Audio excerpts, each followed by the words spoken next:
Hey guys, I'm Mark Pairs. I got myself another video up for you guys today, and it is about what I think the meta will become.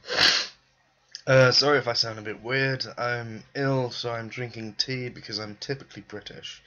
And obviously, you know, when British people are in need, we drink tea. That is our resolve. But either way, this is what I think is going to happen to the meta, or at least this is pretty much the meta nowadays in the OCG and in the TCG. I really put the TCG behind the OCG, I'm an idiot. But anyway, my thoughts, anything past Mermail is what I reckon will become meta once the ban list comes into play. Because there have been a lot of rumours about Magician and Shark that one is probably going to get limited or semi-limited. Now, this is going to really fuck up the consistency of the deck. I mean, especially if Shark is at 1, I will assume that windups will probably be dead, because Shark, from what I could tell, got a lot of the plays in, even with the Zenmity loop. Not Zenmity, the Hunter loop. And we all hated the Hunter loop, yes. But there's also the Shotmaster loop. Now, the Shotmaster loop is not as bad as the Hunter loop, but still, it's a very strong turn. And it's an incredibly strong turn as well. Just how, you know, they get pretty much 3 Exceeds out in just that one turn from just spamming. And it's all because of these 2 cards. And even off that, you can go Shark and Tour Guide, and you still do amazing. Now, a lot of people say that, you know, windups, they don't take a lot of skill. It's just a deck people use to boost up their freaking rating. You've got to be wrong. You got to be kidding me. The fact of Magician Shark, right? It's hard to get everything precise. You actually have to know how to do it all. I mean, I put some time into thinking about it, but I don't usually use windups. I just wanted to, you know, figure out how you do it. And it's a bit complicated, but once you get the hang of it, it's pretty easy, and you just know everything off by heart. I mean, Dino Rabbit, you know, it doesn't take as much skill, but it's still a strong deck. You know, you just go Rabbit, 2 Sabers, and you either go Lagia or Dolka, and then you just set your back row, and you're set for the whole game. But there are easy ways to get around Lagia. You just got to tempt it, or just pop it with an effect, stuff like that. That's why I don't really have much trouble with it, because I'm using Dark Worlds. But, either way. There's also rumours of Rabbit going to 1. Now, I also heard a rumour that people are thinking they're going to put the... Excuse me, I'm stuttering. They're going to put Tour Guide to 1? I don't think they will. If they put Tour Guide to 1, it's literally a dead card. Because no one will use it if it's put to 1. The only reason they'll use it is just Sangan. And that's just not... That's not good. There's no point in using it if you're just going to get your Sangan out. Well, actually, yeah, that's a lie. There is a good point to use it if it gets your Sangan out, but, you know, I hope you guys can understand where I'm coming from of how it's like with Tengu. Tengu isn't a good card right now, because if you draw into both of them, it's just pointless. Things like that. If Rabbit does get hit, then the deck will be dead. Like, if Rabbit is put to 1, then it's dead. Because you can't run off 1 Rabbit for the whole game with Dino Rabbit. You really can't. I've never been able to do it, or at least I don't think I've been able to do it. And I don't think many other people have been able to do it. But either way, now we're going to go on to the Mermails. Mermails are incredibly strong. They're very technical and stuff like that. I've never ran a Mermail deck, so I don't know much about them, but I played against them, so I get the whole thing of when this card is discarded to activate a water-type monster effect, mainly from Megalo. You probably discard, what was it, that Atlantean shield guy, and then Dragoons, just so you can search for something. And then off this, you get your Abyss Sphere, then you can just get Abyss Snide if they try to MST it. And then you just get yourself another Megalo, so, you know, it's a pretty stupid deck, and especially with the new support that has come out in Cosmic Blazer, it's going to be even stupider. It's ridiculous. I mean, they got the rank 3 Exceed. Hold on, let me just have a look.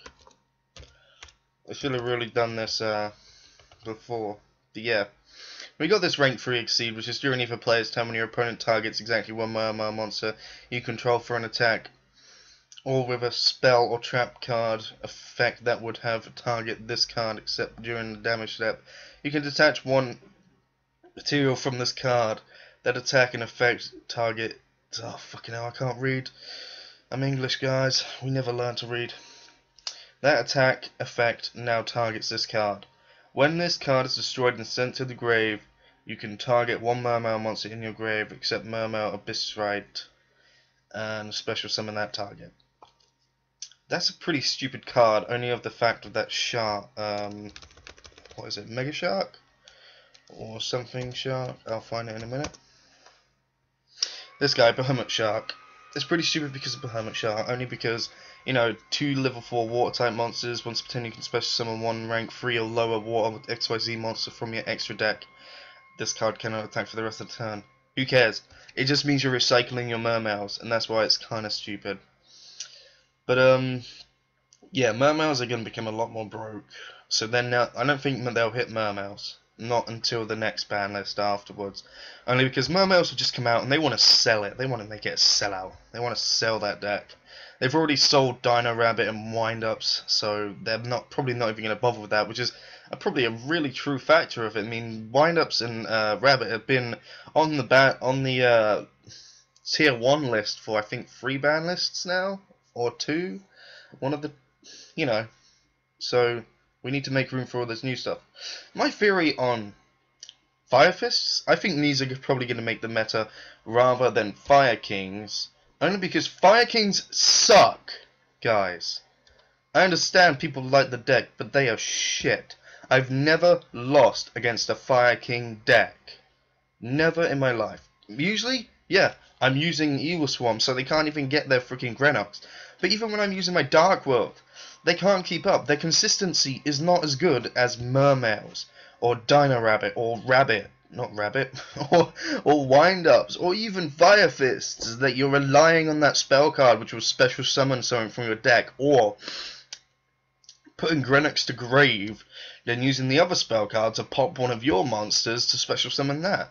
It's good, you know, I like the idea of it, but, you know, come on, guys, it's not as good as some of the other decks. I mean, Harpy Lady even has better chances of making the meta than it. And so does Phantom Beastcraft. I've lost more times against this deck than I have, Fire Kings, and that's just because of the fact that I get confused to shit. I really get confused with some of these new decks. I get confused with Fire Fists only because they're gaining so much, I have no idea what the fuck their attack is. Harpy Ladies is one of the ones I can keep up with, the same with Evilswarm. But anyway, I'm going to go into what I think makes these decks actually have more of a chance of making the meta than some others. Alright, Fire Kings. They have so many effects to do with their fire formations that it makes it hard to keep up with them. I mean, at the end of the day, you got Gorilla who pops cards, if I'm correct. Well, it destroys spells and traps. And then you got this guy, Bear. Bear is the one I think targets monsters and destroys it, yeah. Bear targets monsters and destroys it, and Gorilla pops the back row. So essentially, you know, you got your freaking MST and Dark Hole right there. It's pretty stupid. And they don't even need big ass boss monsters. I mean, yeah, you've got the Exceed for them, but you know they're gaining so much attack and so many effects off these fire formations. It's stupid, and it's not even that it swarms. It's just if you have a little bit of inconsistency in your deck, these are probably gonna beat you. I mean, yeah, you can side in Royal Decree, and that just kind of screws them up because they fill their back row up. All you've got to do is just activate the Royal Decree, and they're like, oh shit, I can't do anything now. So yeah, it works out pretty well. But these guys, I have a lot of faith in them. I'm never really going to use them, but I have a lot of faith that they will actually make the meta. If they do not make the meta, then, you know, big deal. But this is a deck that I definitely think is going to make probably tier 2 or tier 1. Maybe tier 1, because if Rabbit does get hit, they need probably something else just to make up for the Rabbit, and after all, Evilswarm run Rabbit in their deck. So, you know, and they've got one of the most scariest freaking Exceeds I've ever seen, freaking Ophion and Behemoth, right? Those two are so annoying, even with the guy who just doesn't get affected by effects, you know.